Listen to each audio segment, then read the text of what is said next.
And so tonight is the night about sustainability. We're having with us Cecilia and Hilda. Cecilia, we know each other since many, many years. We've been working together many years with Emeco prior to Cecilia. And Hilda, I know also for many, many years. Actually, Godwin Johnson was my very first client back in 2008. And so Hilda then moved on, worked with different companies, we worked on different projects, and she founded her own company about a couple of years ago, 3 years ago? 3 years ago. And I heard that you're like 14, 15 people now? Yes, on that number. So welcome to HR, HR management. All right, well, welcome everybody. It's nice to see you come in numbers. We have done a lot of these design talks at ikonhouse back in the days, and then COVID stopped everything, and now we're kind of restarting. But it's always nice to have people with us and continue this conversation that is about manufacturing, originality, and where it does make sense. ikonhouse is active in 4 business lines. Furniture is 1. Architecture lighting is a 2nd with Via Bizzuno. Automation, that is these smart switches, allow me for that word. Automation is the proper word, where pressing 1 button will make a lot of things happen. And audio-visual, so standalone hi-fi systems. Tonight is about Emeco. Welcome, Cecilia. Thank you for making the long trip to Dubai under the rain. Thank you, Hilda, for joining us tonight. We'll have a debate. There's a lot of ideas that will be exchanged. Please, this is meant to be interactive. We're here for you. Obviously, we have a lot of talks. I've been enjoying a lot of restaurants with Cecilia where we have been talking about these things. But tonight, we have about an hour together with you. Please ask your questions. Please voice your opinions and let's have a conversation. Enjoy the night, and we'll talk more after that. Thank you. So the headline of tonight's talk between us is Own Your Impact. Owning your impact, what does it really mean? Well, this starts with a road trip, actually, this image. And I think it was very important, actually. I was with my daughter, with my husband, in a trip in London, visiting museums and so on. And then we were in the Design Museum, and we were watching an exhibition about sustainability. But I think we heard about it so many times. I have been really passionate and proactive in the subject. But I think sometimes you need that moment that keep kicking and you cannot forget about it. And it was a video about how society has been in general keeping the temperature of the ocean consistently for so many years. It was a landscape, beautiful animation, and then suddenly industrialization comes, it picks up, and then it's a moment when we just have so many X amount of years to action between the collapse, basically, of the environment. And we were like shocked. We were like, what? How many years we have to do that? We have been thinking about it for so long. And it's a very heavy subject because we don't want to hear the bad news. But yes, it's inevitable. We know that.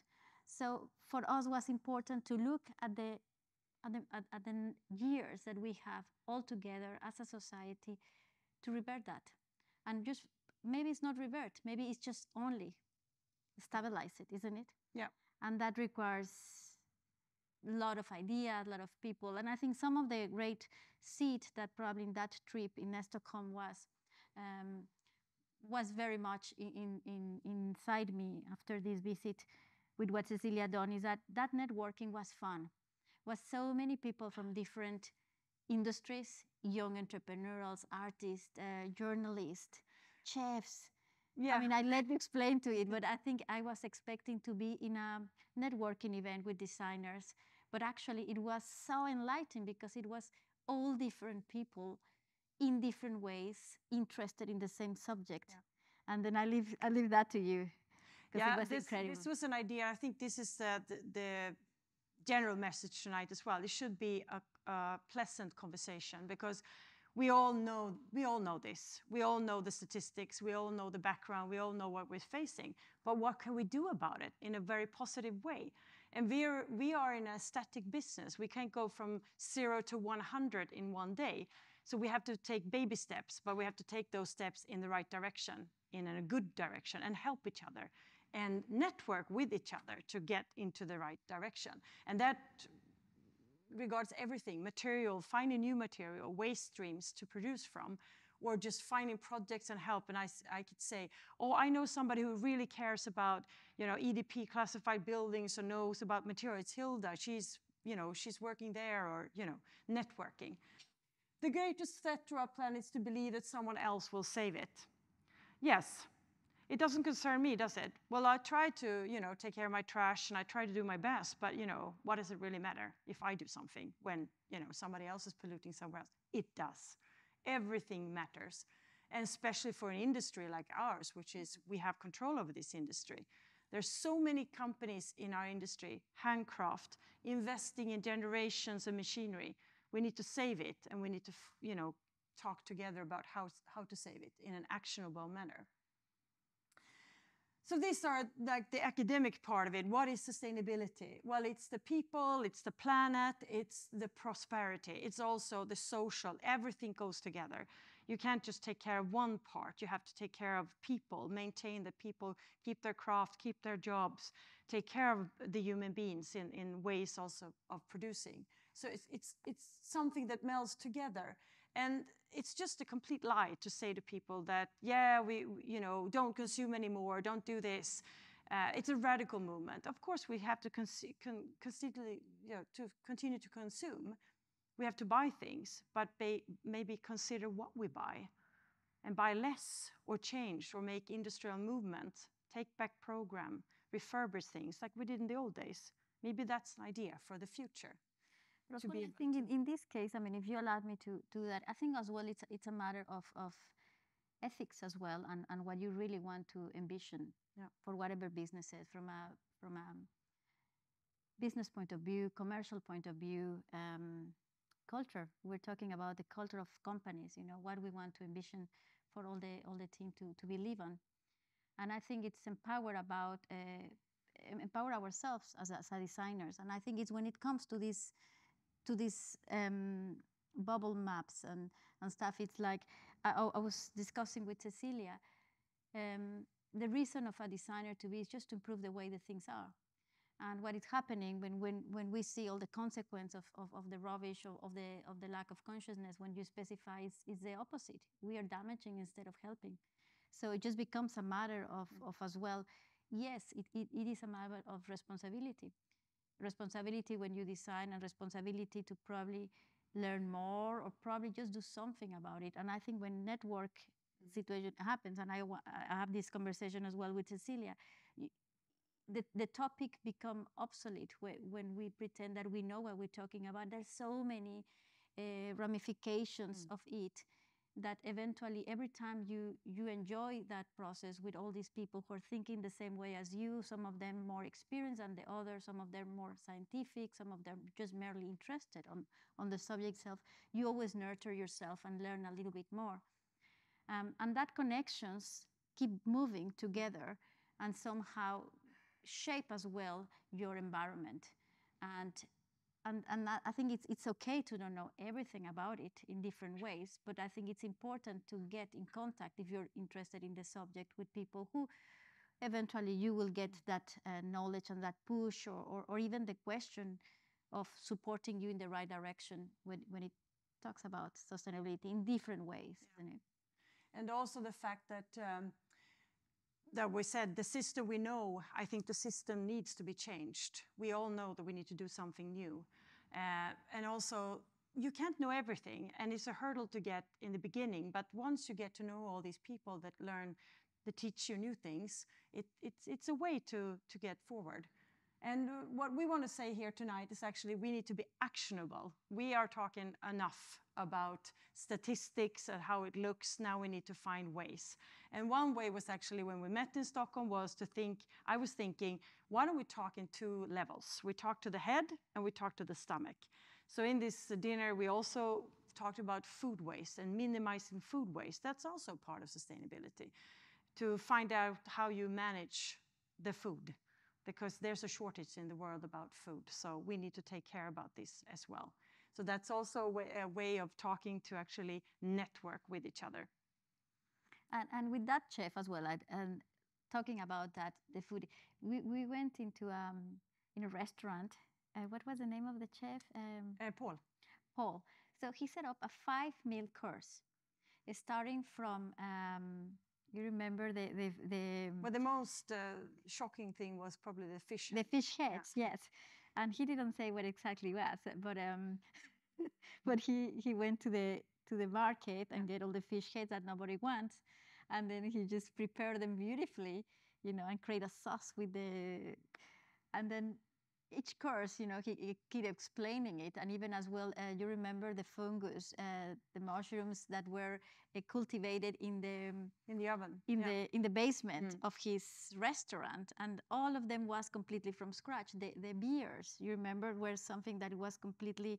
They were going to throw them away because they conserved them not with the right light and temperature and so on, so it was not ready to go, but we still drink them all. And it was super fun, and I thought it was that moment when you realize, yes, it's true. I mean, with creativity, you can enjoy everything, and you just need that curiosity to make it work. And I think I always think about value engineering with that kind of creativity. People are so concerned about value engineering, but in reality, it's an opportunity to rethink the processes in a way that without losing the essence of what we're creating, isn't it? The exercise is interesting itself. And out of that dinner also came actually a survey that we also shared, and we can share with you guys as well, from another design practice in Antwerp that actually went home and during pandemic spent 1 whole year to investigate materials and making a chart out of materials, out of different kind of context, and also graded it. So we've been also hooking up, and we have had talks in Paris about this. So the networks keep on going. Yeah, the group we want more. Yeah. They're two young designers from Belgium, entrepreneurials at that moment. You remember they were starting their business. And we were having dinner together. And I think this whole event completely opened ourselves in the curiosity to be doing something else. They start doing this document, which was absolutely interesting, about being ruthless in their library, starting from there. And I think, and I decided also to go solo at that moment. When the Wilson Associates, where I was the design director, went in bankruptcy. I have offers in the market, and I think one of the most frustrating things was that nobody really cares about that subject that I really cares a lot, because it goes commercial, because it's a large corporate, because it's international projects and so on. And always I remember, and I say it involves so many things, because in the proposals, when we send a commercial proposal to the client, there was no way that our specifications would be backed up to make sure that they were not value engineering that way. And every time I remember a couple of times I expressed my concern, because my team put so much effort on trying to specify correctly and so on. And we were like a little bit of a stone in the feet for the people. Oh, yes, the ones who talk sustainability, and it was so frustrating. And I think when the situation came, one of the main things that comes to my mind is like, if I don't take that opportunity now to create my own practice and do the things the way I want to do it for me, for my children, when I'm going to do this, And I think that's kind of these moments in life when you decide, like, it is not about being successful as a matter of itself, but it's about doing what you do with a real meaning. And I think this sustainability issue, probably the word could be a little bit pretentious, could be everywhere, sounds like a trend. And we talk about the word sustainability. It could be climate justice. It could be just consciousness. It could be anything. I think the word itself, it's a little bit too big now. Or worn out as well. Or too popular, if you wanted to that way. But the meaning behind it is the reality is that we need to action. We need to save the future for the new generations, And I think it's fair to say that we need to action now. Yeah.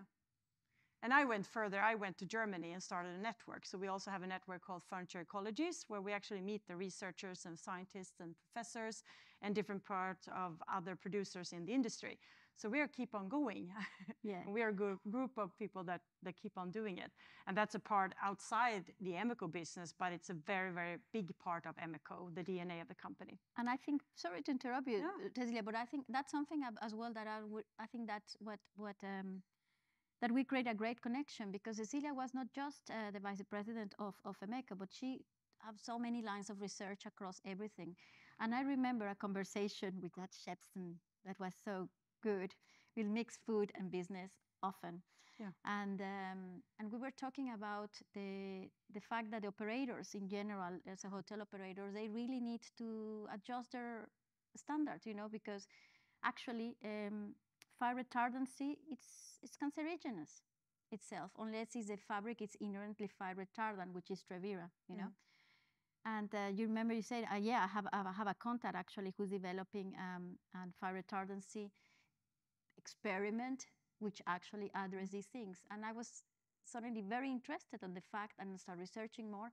And yes, I mean, with ignorance of someone, you know, in the group of, you know, operators or whoever's doing these standards, yes, the fabric will not get stained, but definitely all that product get into your hands and becomes cancerogenous. And so on, you know. So this is an example, but so many like this, isn't it? Yeah, it's super important. So we're coming actually sliding in a bit to materials. Yes. So I'm just going to want to tell you a bit about what we do and how we think at Emeco, because we are the one, you know, participating here. I have to say that we are a very fortunate company to start with recycled material from the beginning. We had a waste stream. We had something called aluminium that we were using in the factory. And as Dorian said, it was a contract from the government, actually, in the US back in the days, 1944.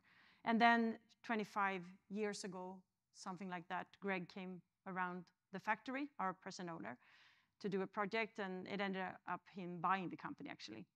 And he loved what he saw. Back in the days, I think we have up to 800 people working for the factory, for the government, only one client. And when he came, there was almost bankruptcy knocking on the door. So that was a completely different story. But what he saw, I didn't think that they saw what he saw. He saw that they were using a waste stream, and he saw something good in that. He also saw that there was a lot of famous clients that had bought these chairs that was meant for the army. So he wanted to continue that journey. So the start for us is something that also is very durable. It's something we have a 77-step process about still to this day. And it means that the material is actually in the same density, because we usually add 20% to 80 recycled, 20 new. And then we bake it in an oven overnight, which makes the density go the same. So it's really, really tougher than steel, actually. So we, to this day, have 150 years of guarantee, which is not very good if you're in sales, but anyway. We also work with iconic designers, because we think things should be made to last. It should be iconic, it should be timeless. And one of the last products that we have in the newest one is the iconic chair by Naoto Fukasawa called the ZA, which we actually will give away tonight if you're lucky and you give up your name or your contact details. I'll get back to the CO2 of this chair, which is great, but it's handmade in our factory in Pennsylvania, still the same factory, 77 steps, and it's powder coated in this version. So made to last is extremely important to us. Longevity in products. We believe in longevity. Waste materials input, as I said, we do a carbon footprint. I'll get back to that. And we also think about healthy planet, healthy people. When you start juggling around with new material, investigate, and especially plastics, you need to be careful. I think that recycling as a word, or it's recyclable, I usually say where to, or yeah, you can recycle. Everything is probably not good to recycle. So you have to have an open mind. It's not the only one-way street. In our case, we find out they're doing more with less. So it's also, you know, a truth in this, that you try to think about how you consume and how you regenerate. Of course, it's good to recycle, but it's also better if you have a longer stream, a longer usage stream. Because it takes energy to make everything, and CO2 is actually the first value we have to look at. So going back to what Dorian said, we started with aluminium. We were fortunate. We started with this, and then we want to do something new. And when Coca-Cola came knocking on the door, our owner said, "No way in," and then you can think about the rest. "I'm not going to do it." And then there was a discussion. This is a material we started researching 2006. You can see it out at the exhibition. It looks like a lump. It contains recycled glass, also glass fiber, and paint. And this material took 4 years before we can actually make it into a chair. I mean, it's a container, a beverage container, that when you actually recycle it, it should go into nothing. So it's no strength in the material. And what we did was actually destroy the recipe for the PET, and we added the glass fiber. But in our sense, in order to make it last for a chair, to pass all the different tests, so ANSI, BIFMA, or EN tests, or whatever it is, you had to add this strength component. To this day, 2019, we had a 2.0 version of that material. Again, we keep on researching it, and now we can actually grind it down and remold it without adding any materials. And then you think, well, isn't that stupid? Because isn't it good to make use of more bottles? Yes, it is. But if you think about the whole process, transportation, weight, then that is a factor. And also making energy use of more material. So now we have a material that we found. It's in our portfolio, and we use it for other products. Because the thing for us at Emeco is to keep the material box in this size and not extend it. Because material and complexity of material is something that you have to take care of. Where it's going, where it comes from, and you have to measure it in the future. So have this vast material box is going to be complicated for everybody, for all the producers. We also have something you're sitting on. It's a recycled PP, polypropylene and wooden fiber. The starting point was 2012, and that's kind of a long time ago. This is the starting point. We made a chair with Philip Stark called the Broom because it was only made of waste. He thought I was brooming up the waste from the factory floor. So now we have a material which we actually have a different component. So it's polypropylene and wooden fiber in different percentage. So it goes, I think, from 7 to 15 in the wood part. And then injection, and it's molded with paint as well.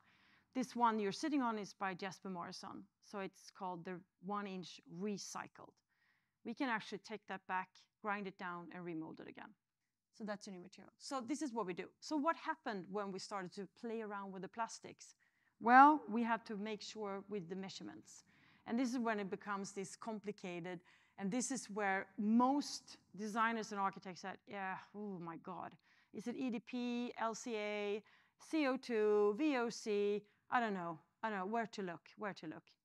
Well, anywhere you work with plastics and recycled plastic looks for the VOC measurements because that's the toxicity in the air, which is being measured and then classified. So that's what we do on every product. We measure, so we take care of the environment. We sell this to schools, hospitals, waiting rooms. We cannot afford to do something bad. We have to take care. So 2 years ago, we bumped into this by coincidence. I'm Swedish, I live in Stockholm, but by this impact tech company in Stockholm. They were on the UN Climate Week, and they were presenting, and we started to work with them. So what we do now, the next generation of, is we measure in CO2. We do CO2 equivalent and declarations on all the products to try to see what kind of energy waste we have. So this is done, and we are talking constantly with them and with other suppliers to get more people to do these measurements, because this is a good movement in the right direction. Might be a baby step for some people, but it's also a good thing for producers like us to start to investigate, how do we heat the factory? How much transports do we have? And then you all will think, what crap is she talking about? She's an American company. How do they send stuff from US? Why do they don't produce it in UAE or Europe? Well, that's a social sustainable part for us. We have the same factory. We have the 3rd generation of workers in our factory. We take a responsibility for where we are. People are paid correctly. We treat people well. We have a handcraft in the area where we are. We're very close to a very, very famous company called Harley Davidson. Ever heard of them? So to work with metal is like a super skill in the area. So this is why we have a factory still there. And yes, we do ship in container shipments from the US. But to be honest, the big, big problem in all of this with CO2 is actually where you pick the material and how you work with the material inside your factory. So the energy consumption is predominantly in this region. So transportation, even though we shouldn't fly so much, I understand, and that's a problem, but it's actually the lower percentage part of the CO2 emission. And also because we do container shipments, we can get away a bit better than to ship it by air, of course. So yes, again, baby steps. Again, this thing about local, I agree. The best thing is to find something local as well, but this is not the way the world works.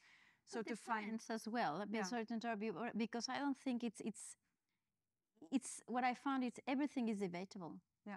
You know, there will be someone here telling you, you know, yes, pollution of airplanes is one of the most toxic in COs. But again, if the remain of the process it's clean and controllable, maybe equally in balance to something that you buy locally, which is absolutely toxic. And I think that's what it is. It's not black or white. I think you need to make choices across the whole decision. Yeah. And in that case, you know, that's what I believe it becomes a little bit ambiguous, because you need to start thinking about your own decisions, which is the subject of this conversation. You need to start using criteria and data to start making your own decisions of what you believe it will be best for the project. Yeah. And if locally can be done, that's another question. I mean, yes, but where do the materials come from? Either come from a factory in India, the leathers that that pollute entire rivers with cancerogenous tannins of the leathers because it's cheaper, and they will do it a knockoff here. I mean, what's the real impact of that? The impact is the planet. It's the water, it's all the families who have to drink water and so on. So what is more important? The social aspect, the planet aspect. The planet in that case is the one who's paying it, not the contractor. The contractor is paying nothing for that thing, you know, but the people who live there socially and the planet. I mean, once you pollute the water, you pollute the water. And I had a discussion the other week actually with a producer in Stockholm who only uses material made in Sweden. And there are very few materials left because we also shifted where you buy things and who has the big industry for different things. So he said most of these people that say that they make it in Sweden, they're assembling things in Sweden. So this is the reality. So I think exactly like Hilda. I think that it's not black or white, and I don't think that's the message tonight. But I think owning your impact, thinking about, okay, if I buy this, then I maybe can't buy that as well.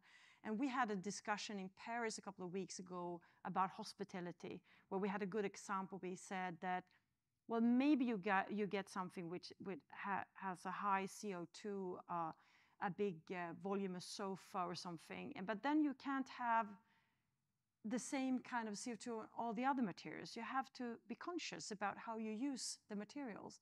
And it's not a complete truth that even if it's local, it's better than. So you have to be careful what you look after, and look behind the curtain or look behind and ask the questions.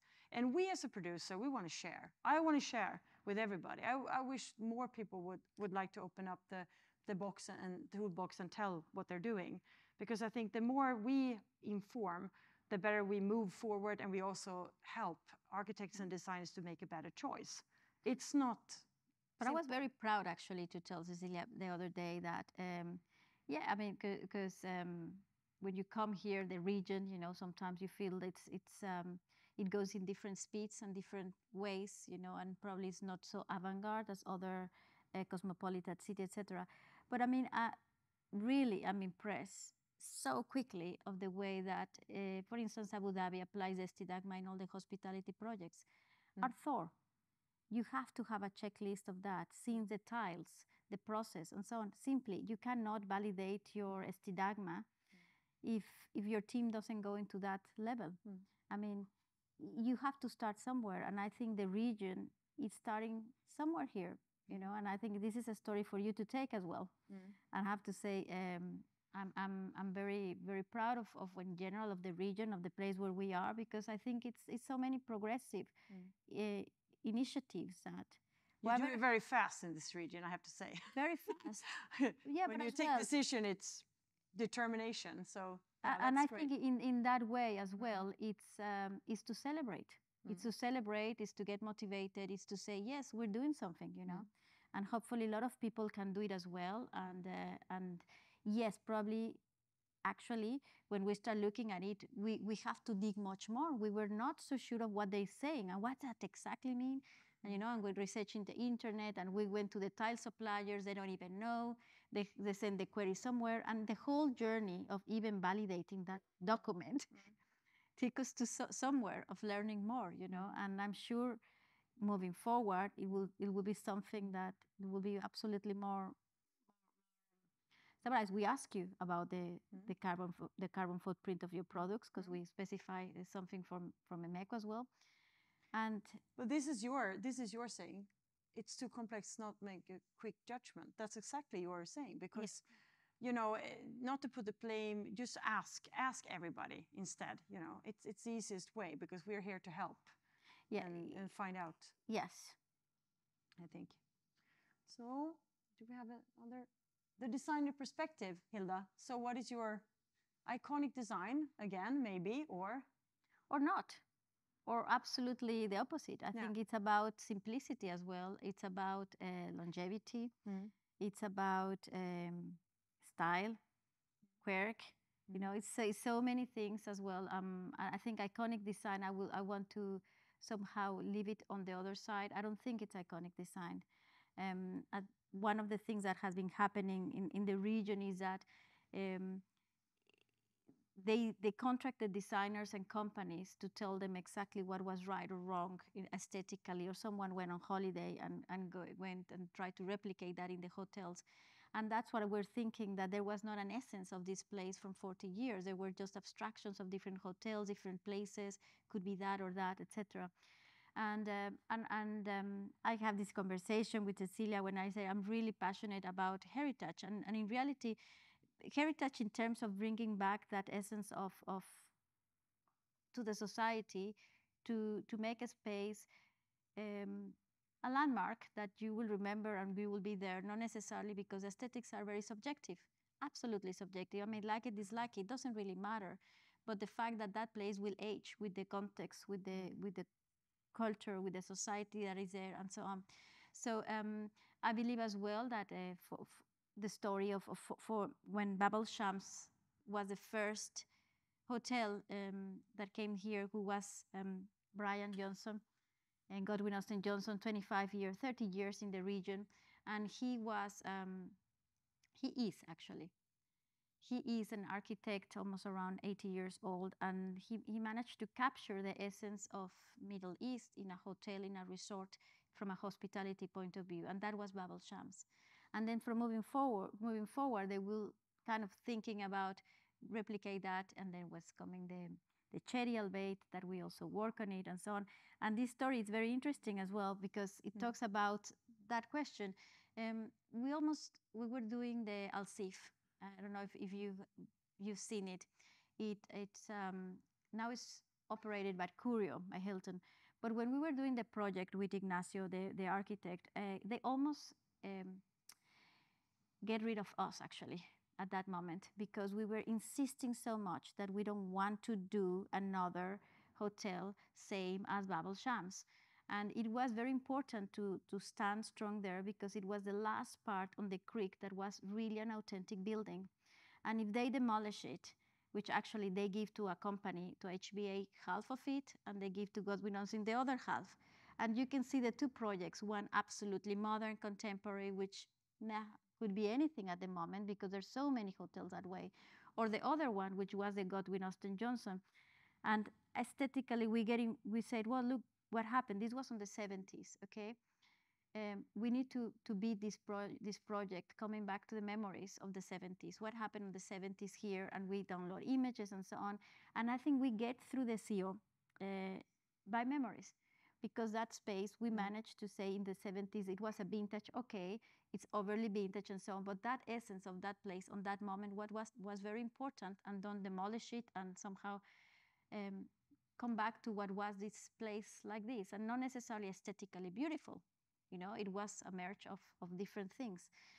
And since that moment as well, there are other projects coming, like the Fisherman Wharf in Abu Dhabi, and so other projects that, again, want to come back to that essence of that place, of what was this place in the 70s, and feel something that belongs to your roots. So if the design is iconic or simple, I think it needs to be contextual. And whatever it is, it needs to relate to the context, to the society, to the place where it is. Well, if you travel somewhere, you want to experience where you travel to, and not the same thing you can find somewhere else. And feel people, and feel all of us proud of wherever we are, and feel comfortable in the place we are, and have a sense of identity, which is related to all of these issues somehow. So, yeah. We've mentioned monomaterial a bit there, but it's to do more with the complexity of things when you talk about infrastructural changes. So this business that we're in, the design furniture industry, has to change at some point. We need to have take-back programs, maybe refurbish furniture at points where a lot of suppliers actually share the knowledge. I think we're going to go a bit back in development, if you like. I think it's positive that we're going steps back, but I think it's numbers. Yeah. For me, it's about BOQs and numbers. I mean, and again, it is a little bit of a long route, but sometimes you need to do it to prove that it's more expensive to. It's more laborious to do a refurbishing that involves reupholstering things and restain and so on, than to throw them away and buy new one. Yes, because there will be a contractor who will potentially do that easier, quicker. But in reality, there's an image we have here, but it's just all the rubbish islands where all the elements of the refurbishings of the hotels goes and are dumped there, because nobody can do anything. And it comes about the monomateriality. The more materials the products have, the more difficult are to repurpose them. So equal happen to fabrics. If the fabric has so many mixes of polyester with linen, with this and that, then it's very difficult to deconstruct them and make them repurposed or recyclable. And equally happened to the timbers as well. You know, if they, whatever finishes they have on the top, on the surface, the anti-scratch and the stain and whatever, you know, in order to give that back to the planet, we need to scrap all of them, the paint and this and that, and then could potentially go again.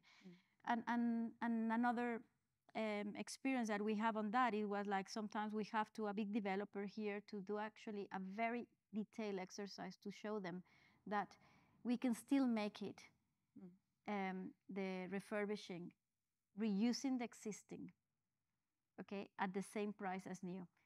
It will think the opposite, but we say, give us the opportunity to do it with the contractor, you know, to stain, to reuse the sofas, to, you know, bring them and repump them and make them a little bit nicer and so on. And it is a hard work, but I believe it's, if you manage to convince them with numbers, you know, and bring the math into the equation, this is a business. I think, I mean, coming from the commercial side, we need to change the business model. I like talk about business models, but I think we need to change. And the analogy would be a car. So you buy this very nice chair or sofa as you would buy a car. And then you have to change the model. It's not the new car you should sell all the time, because it maybe takes 10 years before this client comes back and buy a new car. So the services around the car, how you take care of the sofa, the car, the sofa, how you refurbish it, how you can mend it or how you can fix it. I think we need to find other ways to actually maintain the business with sub-services, like Hilda says, to maintain and take care of things instead of just thinking about the new things all the time. So it's a shift, it's a mind shift. What has been probably can't stay as a model for the future, even if it means adapting a bit of an older model. Back in the days, my old grandmother would buy a very expensive coat and she would go back and mend it 4 times. Now it's more expensive, to mend it than to buy something new. And that's something wrong in this whole system that we need to think about. Absolutely. So you can imagine how much good conversations we have. Yeah. You know, she even called me during pandemic, let's have wine and do Teams. So yes, let's do that. Yeah, we can keep going and going. Yeah, we keep going on this. Yeah. And as well, part of Inspired as well. So we want more team in Belgium. Cecilia shared with me the strategy of their library, and I was so jealous. Literally, I read it and I was like, goodness me, that's so cool. And it inspired me, of course, you know. And the funny thing is actually that these guys, and we want you to be in our network too, you know, to be design warriors. But the thing with these guys is you always think, oh yeah, but you know, it's business, you know, still business. I want to have no red numbers. These guys, you can make a lot of good business on doing better. Yeah. They had an open source. They put it on their homepage and say, if you want to download this research, go and do it. Some clients had downloaded that same report 30 times and called them up and said, hey guys, I want to talk to you about this report. You know, we really need to have like an EDP classified building. We need to talk to you about your research about, you know, your consciousness about materials. So our message is that it's, you know, we want to continue making business. We should do, you know, all business, global business, but do business in a more conscious way. And maybe, you know, ask the extra questions in the project to us, the producers, you know, just ask us. And I think as well, it comes to the fact that getting that knowledge on specifying, it takes time to know well the product, to know well the specifications, the performance, and so on, and also to sell that to the clients. And we decided to go with less suppliers, actually. You know, I was saying that we keep specifying EGE. You know, they're fantastic. It's almost part of the Congratulations. family. Where is it? But likewise, you know, we have our pool of suppliers that we believe the product is fantastic in terms of performance, specifications, and yeah, I mean, what can happen later? I think we go into the situation of the cost and the value engineering and the fact that the specification needs to be open. Okay, but we still need to be the warriors part of that, which means connect and say, I heard that your product, because it's sustainable, it's whatever 5 times, which is the perception of the people. We need to make sure you get into the project. How's the minimum you can get? Okay, how can you give me an alternative? So there's a lot of stretching numbers in the whole process of and things are happening because legislation is put forward in different ways. Like in France, for instance, it's put forward to the dealership. So they would put all the pressure on ikonhouse if this was Paris and say, what kind of materials or what kind of producers do you have? You have to report everything into the government. So this is a push function, obviously. And I've been in the last couple of months talking to other kind of dealerships and partners about how they should do a review of their partners or their producers. So this is slowly coming in to effect, to a systemized way of working. And I find it to be extremely interesting. And also very important that this is a chance for us to actually put forward like social sustainability, code of conduct, you know, in conjunction with materials and sustainable, you know, consciousness. And I was as well telling Cecilia that I met Joanna Adams. Joanna Adams, it's the CEO of a company called MindClick. What she do it's help the designers and the operators to actually specify better. So what she do is that she gathers all the brands that are involved into a project, you know, and then she do exactly that, measure the social aspect of the sustainability, the material, the circularity, the everything. So when a designer have to meet any specific quota or carbon footprint on the projects, she will be able to help and assist a little bit of that. I think that kind of support is incredible. Networking. It comes in networking. I met her in a conference in Frankfurt about the same subject with Bete, which as well were part of the same. So we are starting to get to the same kind of network and learn a little bit more of that. So we need to wrap things up. Okay. But yeah, we hope that we didn't like feel like we bumped you in the head, more like, you know, that we want to share. Yeah, well, lighten, I think that's a big word. You know, we're not teaching anything here, but just like, you know, getting people together, sharing knowledge, maybe getting a good group of people down here, a network going. I think it's important. I mean, to start something at least, to start a conversation and say, oh, you mentioned something about who was that? Can I get that contact? Oh, that report, who was that? And I'll share that with you happily, because it's so great to be in a group that you feel that, yeah, we're actually, you know, trying to make it go in the right direction. And we don't want to put any competitors out of business. We want to stay. We want to keep in this business that everybody thrives and develop. When we were asked to sometimes, in some exhibitions, they'll say, don't be heavy with the subject, you know, don't be heavy. And I don't think necessarily it was about in indexing, etc. It is not for everybody. You know, if you can get whatever you want from the subject in different ways. And I think it's a way that you can perceive it or not, but try to make it interactive, and somehow it should be a path moving forward. How do you take it? Recycled bread and fish heads, and you see, yes, that works very well. You get them friends forever. Yeah. No, but thank you so much for listening. I know there's a couple of producers here tonight, like Vitra, for instance, and some other EG Corporate. So any questions? How do you work with your, I know you gave out a sustainability report came last week, so. Yeah. To hear your point of view, and thank you for showing this. I mean, nothing makes us happier than watching waste transform into good products. One of the challenges that we as manufacturers have faced in Europe is that when we've decided to manufacture several chairs from waste, from plastic waste, we did not actually find suppliers with good plastic waste that can be easily transformed into chairs.